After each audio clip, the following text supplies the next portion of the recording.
Mumbai Indians లో ఒకరు captain, మరొకరు మాజీ కెప్టెన్. ఒకరు కెప్టెన్ గా ఉన్నప్పుడు 5 టైటిల్స్ అందించారు. మరొకరు ఇదే ఏడాది ముంబై ఇండియన్స్ కు కెప్టెన్ గా వ్యవహరించారు. ఈ ఇద్దరి మధ్య కోల్డ్ వార్ జరుగుతోందని చర్చ జరుగుతోంది.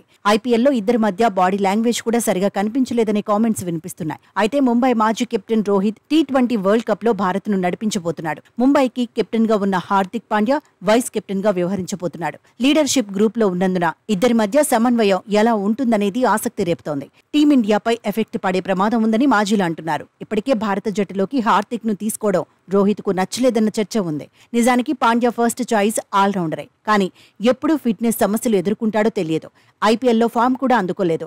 ఫామ్ లో లేనందునే టీమిండియాలో పాండ్యా అవసరం లేదని రోహిత్ భావించినట్టుగా తెలుస్తోంది. కానీ హార్దిక్ కోసం బీసీసీఐ పెద్దలు పట్టుబట్టినట్లుగాను కథనాలొచ్చాయి. ఇలాంటి టైంలో టీ20 వరల్డ్ కప్ లో ఇద్దరి మీద ఫోకస్ పడబోతోంది. ముంబై ఇండియన్స్ సంగతి ఎలా ఉన్నా అసలు టీమిండియాను ఎలా నడిపిస్తారనేది ఆసక్తి రేపుతోంది.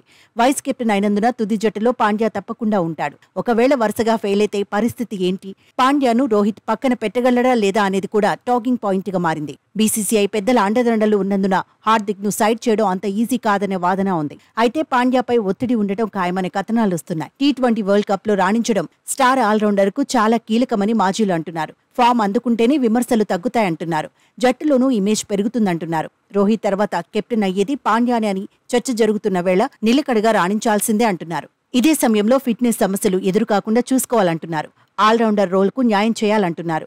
బ్యాటింగ్ తో పాటు బౌలింగ్ లోనూ పూర్తి స్థాయిలో రాణించాలంటున్నారు. కొంతకాలంగా అసలు హార్దిక్ ఆట సాదాసీదాగానే ఉందంటున్నారు. స్వదేశంలో వన్డే వరల్డ్ కప్ ను పూర్తి స్థాయిలో ఆడలేకపోయాడంటున్నారు. బంగ్లాదేశ్ తో మ్యాచ్ లో గాయపడిన పాండ్యా ఆ తర్వాత ఐపీఎల్లోనే బరిలో దిగాడని గుర్తు చేస్తున్నారు. అయితే వన్డే వరల్డ్ కప్ లో మాదిరిగా ప్లేయర్లంతా సమిష్టిగా రాణించేలా టీం మేనేజ్మెంట్ చూడాలనే చర్చ జరుగుతోంది. ప్లేయర్ల మధ్య బాండింగ్ పెరిగేందుకు ద్రావిడ్ ప్రయత్నించాలంటున్నారు. ఇక టీ20 వరల్డ్ కప్ లో టీమిండియా ఫేవరెట్ గా బరిలో దిగబోతోంది. గత టీ20 వరల్డ్ కప్ లో సెమీస్ వరకు చేరిన భారత జర్నీ ఈసారి ఎక్కడి వరకు వెళుతుందనేది ఆసక్తికరంగా మారింది.